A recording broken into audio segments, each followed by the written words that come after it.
India under East India Company. By the mid-15th century, Arab traders had established a flourishing trade in textile, silk, and mainly spices with India. European countries too wanted access to the booming trade with India. The European rulers, especially the Portuguese, started exploring new sea routes to India so that they could bypass the land route controlled by the Arabs and the Turks. Vasco da Gama, a Portuguese sailor, was the first European to reach India by sea.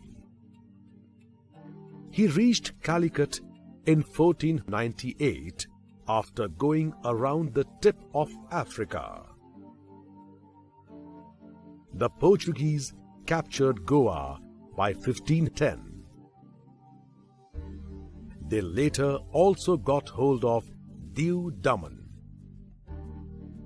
The flourishing economy of the Portuguese due to trade with India attracted the Dutch, the British, and the French merchants. All these countries naturally made India their trade destination. Advent of East India Company. British traders formed a trading company called the East India Company in the year 1600 with the consent of the Queen of England. The company soon started trading with the eastern countries, especially India. The Mughal Emperor Jahangir, who ruled India at the time, allowed the British in 1608 to trade and even build factories. Accordingly, the East India Company set up its first factory at Surat for storing goods and commodities. By the next century, the British were well on their way to establishing their rule in India, building many more factories along the Indian sea coast. How the British acquired India. To establish their rule in India, the British took advantage of the internal unrest prevalent amongst the Indian rulers. They used religion and caste difference to divide and rule.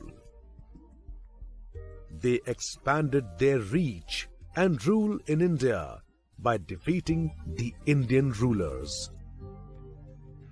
The Indian rulers had allowed certain trade concessions to the British and the French traders. However, in 1757, when Siraj-ud-Daulah, the Nawab of Bengal, found out that the British, led by Robert Clive, were misusing these concessions, a conflict arose between the two. This led to the Battle of Plassey in 1757, which marked the beginning of the British rule in India. Advantages and disadvantages of British rule. The British laid the first railway line in India between Thane and Bombay on 16th April 1853. The British introduced the post and telegraph system in India. They improved agricultural output through the introduction of methods such as irrigation canals. They also built cities with modern facilities like drainage, etc. The British brought an end to unjust social evils such as sati, female infanticide, and encouraged Hindu widow remarriage. They made education available for both males and females. Disadvantages of British rule. Laws like the doctrine of lapse helped the British to gain control over more and more Indian territories. As per this law, if an Indian king of a British protected territory died without a natural heir, his kingdom would automatically be taken over by the East India Company. The British forced Indian farmers to sell them food grains at much cheaper rates, which they subsequently sold at higher rates back home in England. Indians were also forced to sell cash crops like raw cotton and raw silk, as well as indigo, a natural dye, at cheaper rates to provide raw material for their mills. Social discrimination widened caste differences among the Indians. India under East India Company. Rise of discontent amongst the Indians. The British exploited the Indians both politically and economically. Further, the British annexation of princely territories resulted in poverty and unemployment of soldiers, craftsmen, and others. Peasants reeled under the burden of heavy taxes. The interference of the British in age-old beliefs also angered the general public. Indians working in the British Army and other jobs were not treated with respect. They were paid lesser than their British co-workers and were also made to work under British soldiers.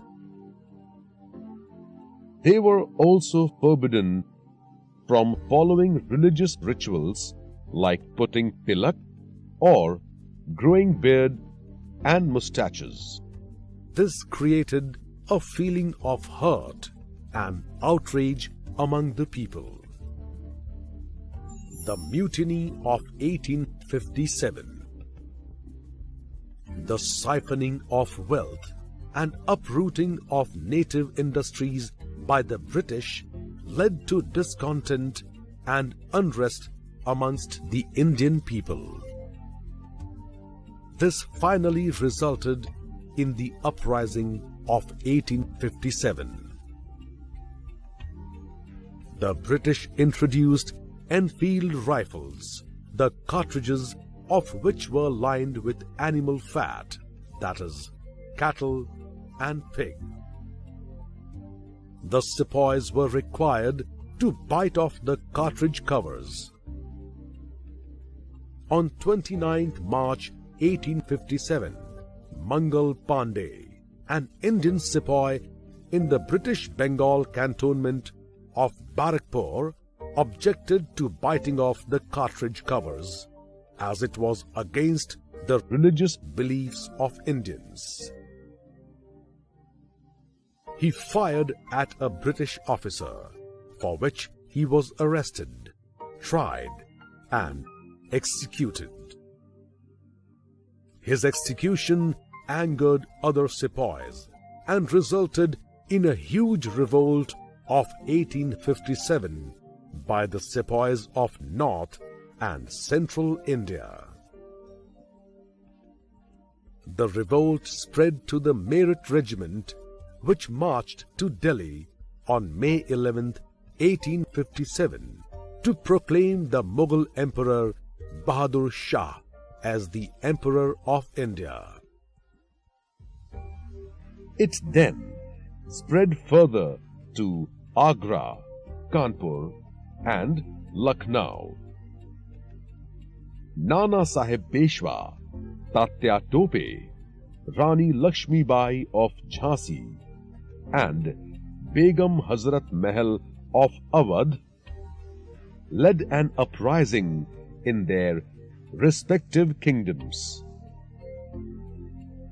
The Mutiny of 1857 was indeed the first war of independence.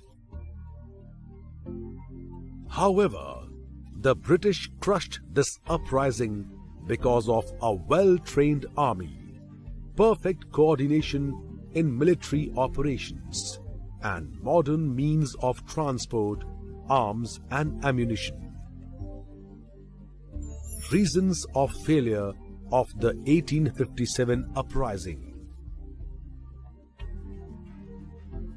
lack of unity. The Indians lacked a common spirit of nationalism. Many of the princes secretly supported the British and even conspired against many Indian states. Limited reach. The revolt took place largely in the northern and central parts of the country. The rest of the country could not relate to this uprising. Lack of modern warfare. The British had not just modern weaponry, but also a good communication network, which the Indians lacked. Assertive leadership. The revolt was spontaneous and hence lacked strategic planning and an organized leadership. India under the British Crown. The revolt of 1857 brought India under the direct rule of the Queen of England. Consequently, the Governor-General's title was changed to Viceroy, who was the representative of the Queen in India.